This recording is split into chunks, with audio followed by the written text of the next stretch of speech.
Question number 1, using numbers only हमने ये answer करने हैं पार्ट्स, तो हमने सिर्फ नंबर्स यूज़ करने हैं. Percentage of oxygen in clean dry air, so this is 78%. Sorry 78% is the percentage of nitrogen, इसकी होगी 21%. Now typical operating temperature in degree Celsius used in Haber's process, this is 450 degrees.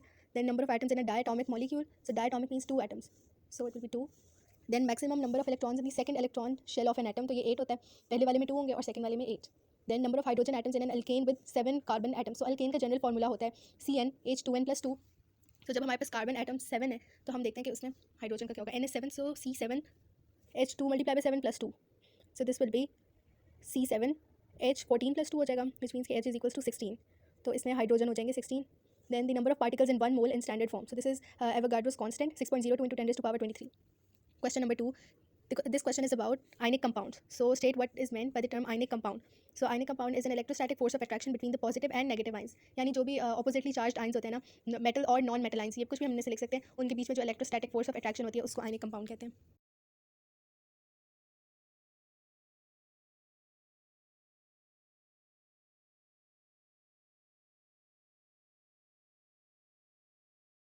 Part B, potassium sulphide K2S is an ionic compound. Complete the dot and cross diagram of the ions in potassium sulphide. तो सबसे पहले तो हम देखेंगे periodic table, ताकि हम electronic configuration देख सकें जो वैलेंस शेल इलेक्ट्रॉन्स है वो दोनों के लिए.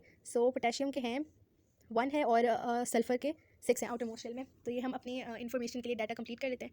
सो for K we have 1 and S के लिए 6 हैं आउटर मोस्ट शेल में. सो अब हमने इलेक्ट्रॉनिक कन्फिग्रेशन करनी है, लेकिन उससे पहले हमें नंबर ऑफ पीरियड्स पता होना चाहिए, जिससे हमें नंबर ऑफ इलेक्ट्रॉनिक शेल्स पता चलेंगे. So potassium is in period 4 and sulphur है हमारे पास पीरियड 3 में. नाउ अब क्या हो रहा है कि पोटेशियम के हमारे पास पीरियड्स 3 रह जाएंगी, क्योंकि मतलब इलेक्ट्रॉनिक शेल्स 3 रह जाएंगे, क्योंकि एक एक तो ट्रांसफर हो गया सल्फर को, और सल्फर की फुल कंप्लीट 3 हो जाएंगी, क्योंकि उसने एक एक दोनों पोटेशियम एटम से गेन किया है, तो उसकी फुल हो जाएगी वैलेंसी. तो अब हम तीनों के लिए एक एक शेल ड्रॉ करती हूँ पहले मैं.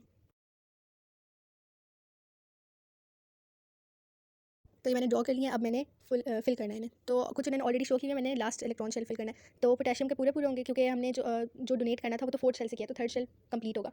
सो मैं पोटेशियम के ब्लू से रिप्रेजेंट कर रही हूँ, ब्लू सर्कल से. और यहाँ पे क्योंकि हमने पोटेशियम ने एक लूज़ किया इलेक्ट्रॉन, सो +1 चार्ज आ जाएगा. ओके, एंड देन सल्फर, उसने दोनों पोटेशियम से एक एक गेन किया है, तो उसका ऊपर चार्ज आएगा +2, और मैं रेड से रिप्रेजेंट कर रही हूँ, और ये 2 ब्लू आ जाएंगे पोटेशियम वाले. Now question 3, ionic compound form giant ionic lattice. ठीक है, और इसके अंदर हमें आयनिक लेटिस को फिल करना है using positive and negative science. तो इसमें क्या होगा, हमारे पास ऑपोजिटली चार्ज होते हैं, राइट. सो हर ऑपोजिट को हमने इस तरह से करना है, जैसे नेगेटिव के ऑपोजिट नेगेटिव, पॉजिटिव के पॉजिटिव. सो यहाँ पे ये पॉजिटिव हो जाएगा, इसके अगेंस्ट ये नेगेटिव, और हम सारे बॉक्सेस इसी तरह, ये नेगेटिव नेगेटिव और ये ऑपोजिट पॉजिटिव. सी ये दोबारा ऑपोजिट आ गया. सो ये हमारी आयनिक लेटिस थी. Now state the name given to any positive ion. So this is a cation. Positive ions को कैट आइंस कहते हैं. Now ionic compounds can be decomposed using this is state the name of this process. So this is electrolysis. Write the ionic half equation for the reaction which take place at anode when molten potassium bromide is decomposed. So molten potassium bromide में हमारे पास Br negative आइन आएगा anode पे, क्योंकि negative ions आते हैं. So Br negative is equals to Br2, क्योंकि diatomic form में होंगे हेलोजेंस, Br2 + 2 इलेक्ट्रॉन्स. अब यहाँ पे Br2 है, तो वहाँ पे हम बैलेंस करने के लिए 2 Br नेगेटिव आ जाएगा, क्योंकि एनोड पे हमारे पास ऑक्सीडेशन होती है. Part G, name the products and state the observations at the negative and positive electrodes when dilute aqueous potassium bromide. तो इसमें हमारे पास डाइल्यूट है यानी एक्वस है. सो इसमें हमारे पास 4 आइंस होंगे, potassium bromide, hydroxide and hydrogen. So negative electrode पे हमारे पास हाइड्रोजन आएगा, क्योंकि it's less reactive than potassium, वो ज़्यादा रिएक्टिव है. तो इस पर हमारे पास आयनिक हाफ इक्वेशन हमने पहले नेगेटिव इलेक्ट्रोड कैथोड होता है उसकी लिखनी है हमने. तो उस पर होगी रिडक्शन, सो 2H पॉजिटिव हो जाएगा, क्योंकि H2 फॉर्म होगी. देन ऑब्जर्वेशंस, एफरवेसेंस होगी, क्यों, क्योंकि हाइड्रोजन प्रोड्यूस हो रही है, hydrogen is a colourless gas, तो बबल्स ऑफ कलरलेस गैस आ जाएंगे. Okay, then products at the positive electrode. So positive electrode पे हमारे पास OH नेगेटिव जो हाइड्रोक्साइड आइन है वो हो जाएगा, क्योंकि डाइल्यूट सोल्यूशन है, तो इसमें हमारे पास 2 प्रोडक्ट्स होते हैं, क्योंकि हाइड्रोक्साइड आइन है, सो ऑक्सीजन होगा और वाटर होगा. Okay, and then they're asking कि ऑब्जर्वेशन बतानी है हमने एनोड पे यानी पॉजिटिव इलेक्ट्रोड पे. तो उस पर 2 ऑब्जर्वेशन हो सकती हैं. एक तो बबल्स होंगे कलरलेस गैस के, क्योंकि ऑक्सीजन प्रोड्यूस हो रही है, oxygen is a colourless gas. उसके अलावा दूसरा होगा कि कलरलेस लिक्विड, क्योंकि वाटर फॉर्म हो रहा है, और वाटर एक कलरलेस लिक्विड होता है, तो हम दोनों मेंशन कर सकते हैं. Question number 3, the halogens are a group of elements in periodic table. Chlorine is a member, so state the group number of halogens. So halogens are present in group 7. Part B, state how many halogens are there in this group. तो ये हम अपना periodic table use करके देख लेते हैं. So here's the periodic table. ये है group 7 and there are 6 halogens. So हमने simply number लिख देना है. So 6. C part suggests the identity of the halogen which has the highest density and which is the most reactive. तो density increases down the group और reactivity decreases down the group. यानी जो सबसे ऊपर वाला है वो most reactive होगा और सबसे नीचे वाला will have the highest density. So अब सबसे नीचे वाला जो होगा that is tennessine TS, और जो सबसे ऊपर है fluorine F. Fluorine is the most reactive one, और ये जो tennessine है इसकी density सबसे ज़्यादा है. So मैं उसकी mention कर दूँगी. Part D, state the names of the halogen, state the name of the negative ions found by halogens. So इनका special name होता है which is halide ions. तो हम इन ions को halide ions कहते हैं. Part E, state how many occupied electron shells are there in a bromine atom. So हम bromine की जो है पीरियड नंबर चेक करेंगे, जो पीरियड नंबर होगा इसका मतलब वही नंबर ऑफ इलेक्ट्रॉन शेल्स है। So bromine is present in 1 2 3 4, period number 4। So इसके इलेक्ट्रॉन शेल्स जो ऑक्यूपाइड है वो है 4।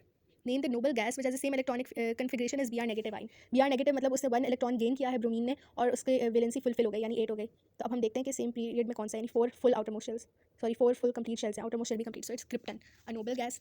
सो we will just write krypton. Part G, aqueous chlorine Cl2 reacts with aqueous potassium iodide Ki. One of the products formed is iodine, complete and balance the ionic equation. तो इसमें हो रहा है displacement reaction, क्योंकि chlorine is more reactive than iodine, तो वो displace कर लेगी आयोडीन को। सो यहाँ पे chlorine is added to iodide ions, so यहाँ पे क्लोराइड आइंस फॉर्म होंगे और आयोडीन गैस, सो बैलेंस करेंगे तो 2 2 आ जाएगा, right. Part 2, explain why this reaction is identified as a redox reaction in terms of electron transfer. So पहली बात तो ये कि इसमें ऑक्सीडेशन और रिडक्शन दोनों साइमल्टेनियसली हो रही है, इसलिए रिडॉक्स। और अब हमने बताना है कि कौन गेन कर रहा है इलेक्ट्रॉन, कौन लूज कर रहा है। आयोडाइड आइंस जो है वो लूज कर रहे हैं तो वो उनमें ऑक्सीडेशन हो रही है, क्लोरीन इज गेनिंग इलेक्ट्रॉन तो उसमें रिडक्शन हो रही है। Part H, give the colour and state of iodine at room temperature and pressure. So उसका कलर होता है ग्रे ब्लैक, और जो स्टेट है रूम टेम्परेचर पे, iodine is a solid. Now part question 4, carbonyl chloride is manufactured by reacting carbon monoxide with chlorine. तो उन्होंने ये हमें दी हुई है equation. Explain what is meant by the term close system. So एक ऐसा सिस्टम है जिसमें कोई एक्सचेंज ऑफ रिएक्टेंट्स या प्रोडक्ट्स नहीं होता। So there is no exchange of reactants और products. Part B, state what the symbol delta H represents. So delta H is the enthalpy change of a reaction. So we'll write enthalpy change. State how the value of delta H shows that the forward reaction is exothermic. So see, delta H is negative, which means that the forward reaction is exothermic. So we'll just write delta H is negative. Part D, deduce the value of delta H for the reverse reaction, include a sign. तो reverse reaction is endothermic क्योंकि forward exothermic है, और उसका rate भी same होगा क्योंकि equilibrium में है। सो 105 किलो जॉल्स पर मोल होगा, लेकिन पॉजिटिव में, क्योंकि एंडोथर्मिक रिएक्शन के लिए एंथैल्पी चेंजेस पॉजिटिव। पार्ट ई, अब हमने इफेक्ट शो करना है कंसंट्रेशन एट इक्विलिब्रियम का, अब जब ये कंडीशन अप्लाई हो रही है with using these words increases, decreases या फिर नो चेंज। तो पहला है द टेम्परेचर इज इंक्रीज। जब एक्सोथर्मिक रिएक्शन में जब टेम्परेचर इंक्रीज होता है तो इसका मतलब हमारे पास रिवर्स रिएक्शन फेवर्ड हो रहा है, राइट। तो क्योंकि सी एक्सोथर्मिक है तो रिवर्स रिएक्शन फेवर्ड हो जाएगा, जिसका मतलब ये हमारे पास प्रोडक्ट है, राइट। तो प्रोडक्ट विल डिक्रीज क्योंकि कंसंट्रेशन ऑफ COCl2 पूछा है, COCl2 is on the product side. Now some carbon monoxide is added. Carbon monoxide क्या है, रिएक्टेंट है इस रिएक्शन में हमारे पास। तो जब रिएक्टेंट इंक्रीज होगा तो डेफिनेटली प्रोडक्ट की यील्ड भी इंक्रीज हो जाएगी। तो when the concentration of reactant is increase तो ये भी इंक्रीज होगी। तो प्रेशर इज इंक्रीज, तो यस प्रेशर जब इंक्रीज होगा तो हमारे पास लेस मोल्स वाली साइड पे इक्विलिब्रियम शिफ्ट हो जाएगा। सो इस साइड 2 मोल्स है रिएक्टेंट्स के पास, प्रोडक्ट के पास 1 मोल है। सो हमारे पास डेफिनेटली इंक्रीज हो जाएगा, forward reaction is being favoured. A catalyst is added, वो सिर्फ रेट को इंक्रीज करता है, उसका कंसंट्रेशन या यील्ड पे कोई इफेक्ट नहीं है, so no change. Now part F, the equation for the reaction can be represented as shown. ये हमारे पास बॉन्ड एनर्जी शो की हुई है यूजिंग द फॉलोइंग स्टेप्स। हमने C डबल बॉन्ड O की बॉन्ड एनर्जी फाइंड करनी, calculate the energy needed to break the bond. So हमने रिएक्टेंट्स की एनर्जी फाइंड आउट करनी है, ओके। सो रिएक्टेंट की energy, right, reactants energy is equals to, पहले हमारे पास C ट्रिपल बॉन्ड O की एनर्जी एक लिखनी है हमने, so it's 1075, okay. Then we have Cl bond की एनर्जी विच इज 240। सो हमारे पास रिएक्टेंट्स में यही दो हैं, 1075 प्लस 240 इज इक्वल्स टू, ये हम कैलकुलेटर से कर लेते हैं जल्दी से। So 1075 plus 240 is equals to 1315 kilo joule से हमारे पास रिएक्टेंट्स की एनर्जी आ गई है। Now calculate the energy release when the bonds in carbonyl chloride form. तो हमने प्रोडक्ट की एनर्जी फाइंड करनी है, लेकिन इसके लिए हमारे पास एक बॉन्ड एनर्जी कम है, तो हम फॉर्मूला कोई और यूज़ कर लेते हैं। So enthalpy change is equals to energy of the products minus reactant energy, ठीक है। तो अब हमारे पास रिएक्टेंट एनर्जी भी है, डेल्टा एच इन्होंने हमें दिया हुआ एंथैल्पी चेंज -105। तो अब हम फॉर्मूला रीअरेंज करके प्रोडक्ट्स की एनर्जी फाइंड करेंगे। So delta H is -105, product energy find करनी है माइनस 1315 जो हमने फाइंड किया। सो उस साइड लेके जाएंगे, पॉजिटिव हो जाएगा। सो ये हम करते हैं कैलकुलेटर से, 1315 minus 105 is our product energy. तो प्रोडक्ट की एनर्जी आ गई 1210 जो एनर्जी रिलीज हुई है बॉन्ड फॉर्मेशन से। Now calculate the bond energy for C double O bond. तो अब हमारे पास हमने प्रोडक्ट एनर्जी हमारे पास ऑलरेडी है, तो हम इसको X ले लेंगे C डबल O बॉन्ड को, ओके। सो पहले हमारे पास है CCl बॉन्ड्स जो हमारे पास 2 हैं, सो 2 × 340 प्लस इसके अलावा सिर्फ यही एक और बॉन्ड है C डबल बॉन्ड, तो इसको मैं X ले रही हूँ, plus X is equals to 1210, यही बॉन्ड फॉर्म हुए हैं सिर्फ। So 680 plus X is equals to 1210। Now X will be 1210 minus 680 क्योंकि रीअरेंज किया मैंने वैल्यूज़ को। So X is equals to 1210 minus 680 which is equals to 530 kilojoule per mole. So C double bond O की energy है 530 kilojoules per mole. Part G, complete the dot and cross diagram, okay. तो इसमें हमने outer shell electron show करके sharing करवानी है, covalent bond form हुआ है। तो पहले हम वैलेंसीज चेक करते हैं।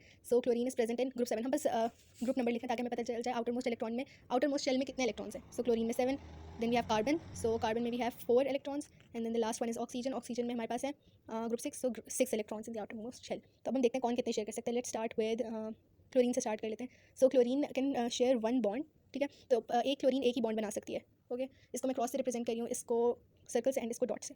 आई यूज़ डिफरेंट कलर्स तो इजीली समझ आ जाएगा। सो फर्स्ट ऑफ ऑल क्लोरीन, एक क्लोरीन एटम एक बॉन्ड बना सकता है। सो एक कार्बन के साथ है तो एक बॉन्ड यहाँ बन गया, और ये भी अलग है तो इसका एक बॉन्ड यहाँ बन गया, सिंपल। तो अब लोन पेयर में मेरे पास कितने रह जाएंगे, एक बॉन्ड बन गया, अच्छा वो हम बाद में देख लेते हैं, पहले देखते हैं ऑक्सीजन कितने बॉन्ड बना सकते हैं, 2, क्योंकि 8 - 6 is 2, तो ये दोनों इसी के साथ बना देगा क्योंकि इसके साथ और कुछ लगा हुआ नहीं है। सो कार्बन के साथ ऑक्सीजन ने 2 बॉन्ड्स बनाए। अब कार्बन के पास 4 है और 4 बॉन्ड ये बना सकता है। ओके, सो अब इसने किस तरह से शेयर करने हैं, इसने 2 बॉन्ड्स बनाए इसके साथ, तो ऑक्सीजन के साथ ये भी 2 बॉन्ड्स बनाएगा और क्लोरीन ने एक बनाया, तो इनके साथ 4 बॉन्ड्स बन गए।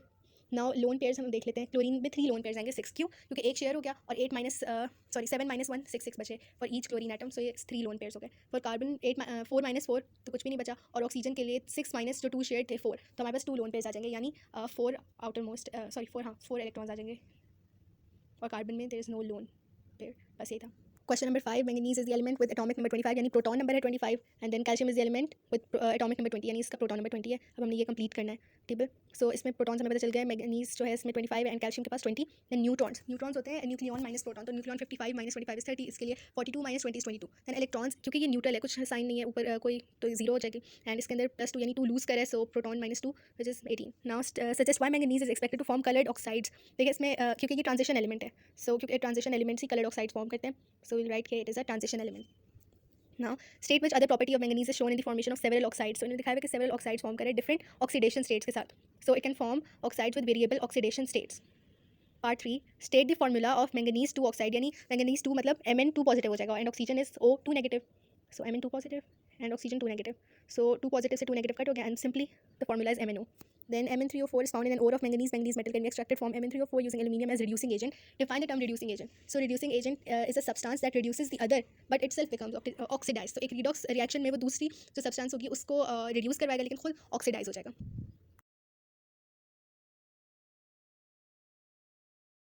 Part 3, complete the symbol equation by inserting the formula of missing product and balancing the equation. So इसमें क्योंकि ये डिस्प्लेसमेंट रिएक्शन हो रहा है ना, हमने मोर रिएक्टिव के साथ उसे रिएक्ट करवाया है. ओके, तो इसमें क्या होगा कि अब हमारे पास पहले मैंगनीज ऑक्साइड थी, तो अब एल्यूमिनियम ऑक्साइड फॉर्म हो जाएगी, और एल्यूमिनियम की एक ही ऑक्सीडेशन स्टेट होती है, राइट. सो इट इज़ के ओके, तो हमने एल्यूमिनियम ऑक्साइड फॉर्म करवानी है. सो Al3 पॉजिटिव क्योंकि थर्ड ग्रुप में है, and then oxygen is this, so Al2O3 form हो जाएगा. और इन्होंने ऑलरेडी मेंशन कर दिया है कि मैंगनीज फॉर्म हो रहा है. अब हमने सिर्फ बैलेंसिंग करनी है. So let me just balance this. यहाँ पे 3 है और यहाँ पे 4 है. ओके, सो मैं इसको बैलेंस करूँ बस, ये तो बहुत ईजिली हो जाएगा. So this is my balanced chemical equation. Now next part D. Okay, MnO2 reacts with dilute hydrochloric acid as shown. ये equation है. Calculate the volume of chlorine gas formed in centimeter cube using these steps. Okay, और हमारे पास hydrochloric acid का volume 50 centimetre cube है, जबकि concentration 0.2 मोल पर decimetre cube. अब हमने number of moles of HCl find करने हैं. सो मोल के लिए हम इधर कौन सा फॉर्मूला यूज कर सकते हैं, हमें वॉल्यूम गिवन है, कंसंट्रेशन गिवन है, so we can use this formula. Concentration is equals to mole over volume. पहले हमने सेंटीमीटर क्यूब को डेसीमीटर क्यूब में कन्वर्ट करना है, सो डिवाइडेड बाय 1000 कर लेंगे. सो 0.2 इंटू 0.05 हो जाएगा इज इक्वल टू मोल, क्योंकि कंसंट्रेशन इंटू वॉल्यूम की है. Now we get 0.01 as moles. Now determine the number of moles of chlorine form. तो इसमें हम यूज़ कर सकते हैं mole ratio. So hydrochloric acid के 4 मोल्स हैं और क्लोरीन का 1, क्योंकि इन्होंने कुछ मेंशन नहीं किया, बस 1. नाउ HCl रेशो Cl2, इसके 4 हैं, इसका 1 है. नाउ इसके मोल्स से हमारे पास हाइड्रोक्लोरिक एसिड की 0.01, क्लोरीन के हम ले लेंगे x, cross multiplication x is equals to 4x is equals to 0.01, so x will be 0.01 divided by 4. इसको मैं कैलकुलेटर से करती हूँ. 0.01 divided by 4, so x is equals to 0.0025. So ये है हमारे पास क्लोरीन के moles. Now calculate the volume of chlorine gas formed. So volume of gas का फॉर्मूला होता है, volume of gas is equals to moles multiply by 24 decimetre cube. Okay, so this will B 0.0025, क्योंकि इसके moles ये हैं, multiply by 24 decimetre cube, और हमारे पास answer आ जाएगा. इसको मल्टीप्लाई करते हैं 0.06 डेसीमीटर क्यूब्स. लेकिन उन्होंने कहा आंसर हमें सेंटीमीटर क्यूब्स में देना है, सो इसको हम सेंटीमीटर क्यूब में कन्वर्ट करेंगे डेसीमीटर क्यूब को. So this will be 0.06 multiply by 1000, so this will be 60 centimetre cube. So volume of chlorine produced is 60 centimetre cubes. So now describe a test for chlorine gas. तो ये होता है damp litmus paper, और observation हमारे पास होंगी कि उसका कलर ब्लीच हो जाएगा. So damp litmus paper bleaches. Part 2, explain in terms of collision theory why decreasing the temperature decreases the rate of this reaction. So जब भी हम टेम्परेचर डिक्रीज़ करते हैं तो काइनेटिक एनर्जी ऑफ जो पार्टिकल्स होती है वो डिक्रीज़ हो जाती है. सो लो काइनेटिक एनर्जी ऑफ पार्टिकल्स, तो इससे ये किस वजह से हो रही है, क्योंकि स्पीड डिक्रीज़ हो गई. So decrease speed, then less particles with sufficient energy to react. बहुत कम पार्टिकल्स के पास एनर्जी होती है कि वो मूव कर सकें और रिएक्ट कर सकें.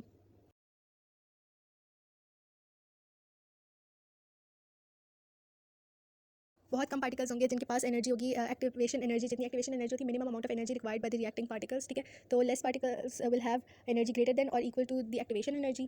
तो इसका मतलब होगा कि fewer collisions per unit time, जिसकी वजह से हमारे पास जो रेट है रिएक्शन का वो जनरली डिक्रीज़ हो जाएगा, क्योंकि लेस रिएक्टेंट्स कन्वर्ट हो रहे हैं प्रोडक्ट्स में. Now last question number 6। तो structural formula of two compounds A and be shown. अब हमने बताने के members of same homologous series कैसे। सी दोनों में डबल बॉन्ड प्रेजेंट है, तो इसका मतलब they are present in the same functional group, दोनों अल्कीन्स है। और फिर इनका जनरल फार्मूला भी सेम है, क्यों? क्योंकि इनमें जो डिफरेंस है वो सी एच ग्रुप का है। सी तो इसमें हाँ सी एच टू ग्रुप से ये डिफर करें तो सेम जनरल फार्मूला ब्रैकेट में हम लिख देंगे कि जैसे जैसे एक कार्बन मतलब हर नेक्स्ट मेंबर में there is an increase in C H two group. Explain why A and B are both hydrocarbons. तो इसमें हमें दिख रहा है कि सिर्फ कार्बन और हाइड्रोजन प्रेजेंट है और कोई एलिमेंट प्रेजेंट नहीं है। So there is no other element present except carbon and hydrogen दोनों में। Okay, write the simple equation for the complete combustion of A. So what is combustion? हम react करवाते हैं ऑक्सीजन से। So first of all A को हम molecular formula लिख लेंगे which is C3H6। So C3H6 plus O2 is equals to, जब भी कंबस्शन हो रही होती है हाइड्रोकार्बन्स की तो हमारे पास दो प्रोडक्ट्स फॉर्म होते हैं, कार्बन डाइऑक्साइड एंड वाटर। सो अब हम इसको अकॉर्डिंग टू दैट बैलेंस कर लेते हैं।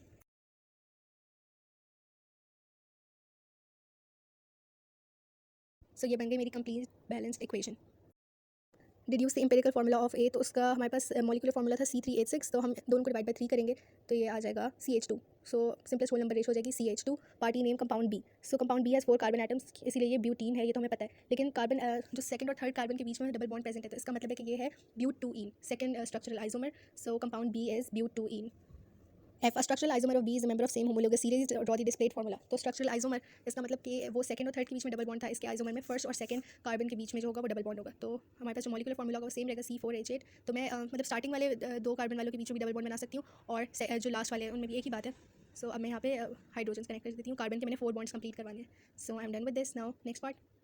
Part G, compound B reacts with aqueous bromine at room temperature to form product C. ये शो किया हुआ है। पता है एडिशन रिएक्शन क्यों है? क्योंकि हमारे पास सिर्फ एक प्रोडक्ट फॉर्म हो रहा है, only one product is form, कोई और प्रोडक्ट फॉर्म नहीं हो रहा। C only C is form.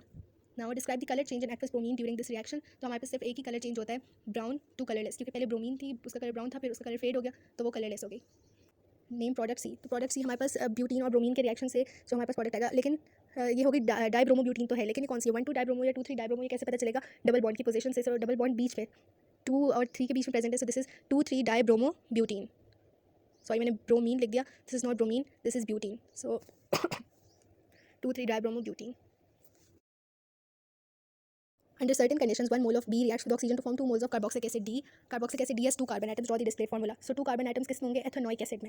So now I have to draw the structure of ethanoic acid. So 2 carbon पहले draw करेंगे और इसके साथ डबल बॉन्ड O लगेगा और OH, तो COOH ग्रुप आ गया, कार्बोक्सिल ग्रुप। और ये यहाँ से हम वैलेंसी फुलफिल कर देंगे कार्बन की, तो ये 4 बॉन्ड्स H कनेक्ट हो गए। Now name the carboxylic acid D. So this is ethanoic acid. Last part, complete the symbol equation for this reaction. इसमें हमने प्रोडक्ट जो फॉर्म हो रहा है उन्होंने बताया कि ऑक्सीजन के साथ रिएक्ट करवाया, सो प्लस O2 हो जाएगा, राइट। और फिर जो प्रोडक्ट फॉर्म हो रहा है that is only ethanoic acid. C 1 mole of B. सो 1 मोल ऑफ बी क्या है हमारे पास? ये with 1 mole of oxygen, so 1, और यहाँ पे फॉर्म हो रहा है 2C2H5OH, क्योंकि उसने कहा कि 2 moles of ethanoic acid are form, right. So ये हमारे पास बैलेंस्ड है। अगर हम चेक भी करना चाहें तो ये एक्चुअली बैलेंस्ड है। So I have completed this paper as well.